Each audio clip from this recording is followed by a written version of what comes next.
What's going on, YouTube? It's the Bushy Beard, and I'm back, and I'm bushier than ever.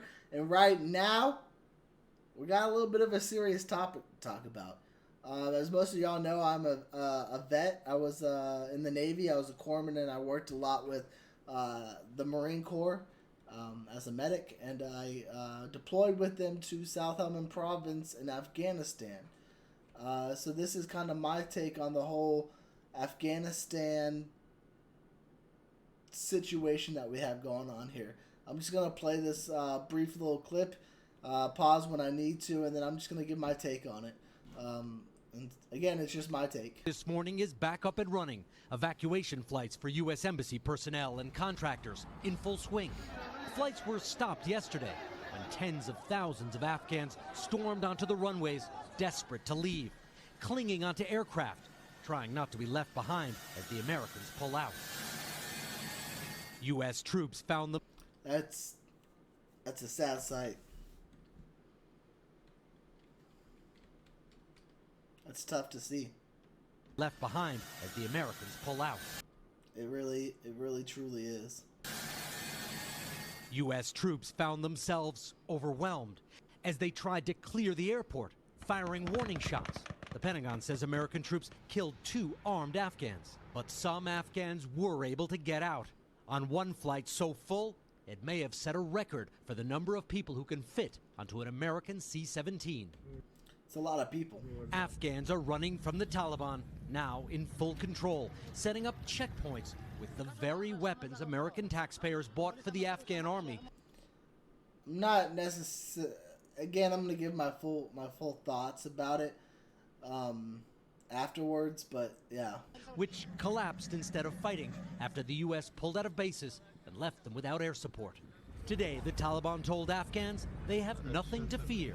The group called on civil servants to return to work, offered a non-specific general amnesty, and called on women to join their new government. But the Taliban also said they will always be guided by strict Islamic Sharia law, as all beauty salons and advertising showing women are now being painted over. Many Afghans don't believe the Taliban's promises of tolerance.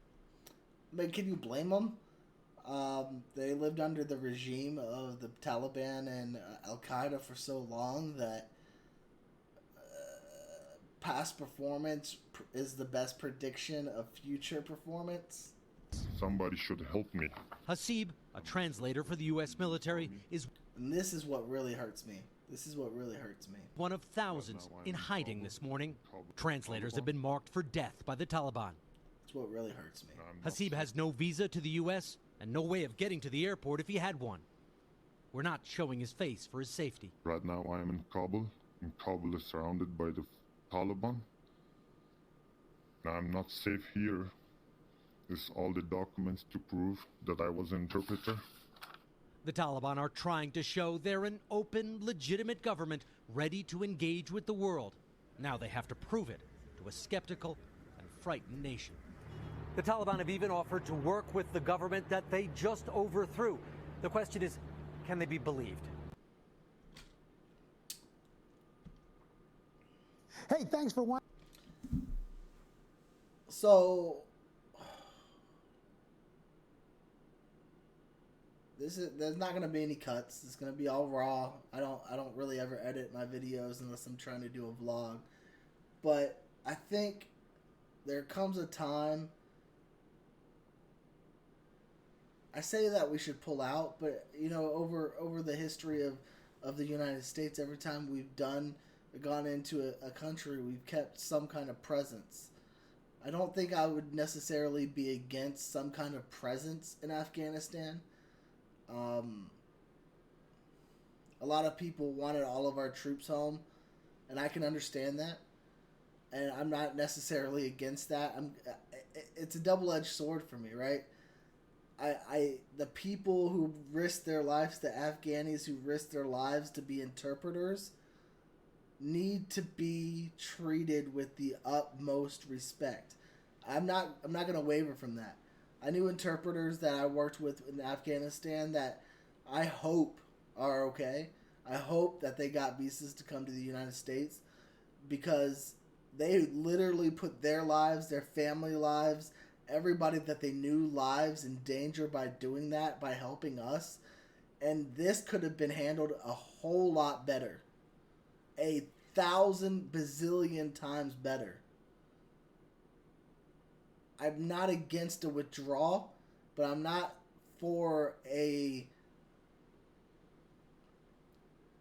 cluster withdrawal. As we call it, a CF or a cluster in the military. I'm not for that, and that's exactly what happened. I'm not sitting here to say that any other president would have done a better job of it. I can't tell you that for certain. All I know is that we owe people in Afghanistan a lot more respect than what we are giving them right now. And I'm upset about that and that specific, that really only. I pray for the people of Afghanistan. I pray that the Taliban really mean that they're trying to change. Whether or not that happens, I don't know, but I pray that it does.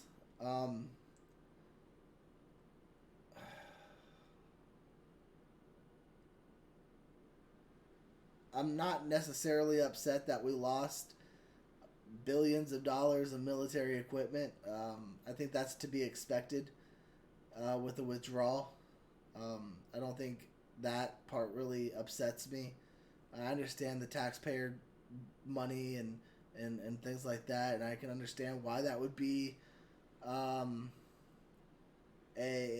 negative for some people, and I also understand arming the Taliban with things can be seen as a negative, but it's not the first time we've done it. It probably won't be the last time. It's unfortunate what's happening, and again, I just continue to pray for the people of Afghanistan that we can. But I think it goes to show a little bit that what we see in the media on a daily basis about not being wanted in Afghanistan was an outright lie. A lie pushed by these people, these news people, everybody, because you see the Afghanis running to try to get on planes to come to America because they're afraid of the Taliban. They're rightly afraid. And I think the narrative that we're not wanted there is just an ignorant statement by people who have never been there. If you met everyday Afghanis, like I had the chance to do, you understand that we weren't looked at as the enemy. At least in where I was, at the time I was. I can't say now, in the past 10 years, whether or not we were looked at as the enemy. I hadn't been there in that long. But when we were there, we weren't looked at as the enemy by everyday people of Afghanistan. We did a terrible job pulling out. We did a terrible job. We owed the people of Afghanistan a lot more respect than that.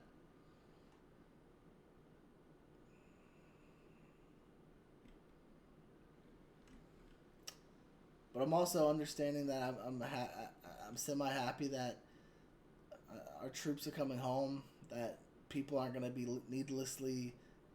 our troops aren't going to be needlessly killed by terrorists, by the Al-Qaeda, by the Taliban.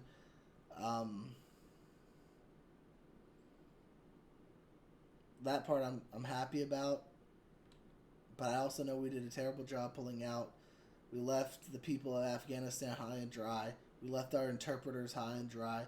I remember seeing John Oliver, where we brought a donkey over from Afghanistan. A donkey can get here, but interpreters can't. Like, what are we doing? We're messing things up. We're putting our priorities in a completely different, in the completely wrong direction. We need to make sure that the people who helped us, that sacrificed so much, sacrificed their oftentimes their family members. I know interpreters who lost family members because they became interpreters. We owe a lot more respect, and we owe a lot more gratitude to those people than to leave them there stuck in Kabul without a way home. What are we doing? I don't know. Yeah, so this was just my thoughts. Decided to make a quick little video about it. Probably won't be seen by anybody, but that's all right. Yeah, so I'm not going to do my little spiel about liking and screw it. It's not that kind of video. So I hope y'all have a good day.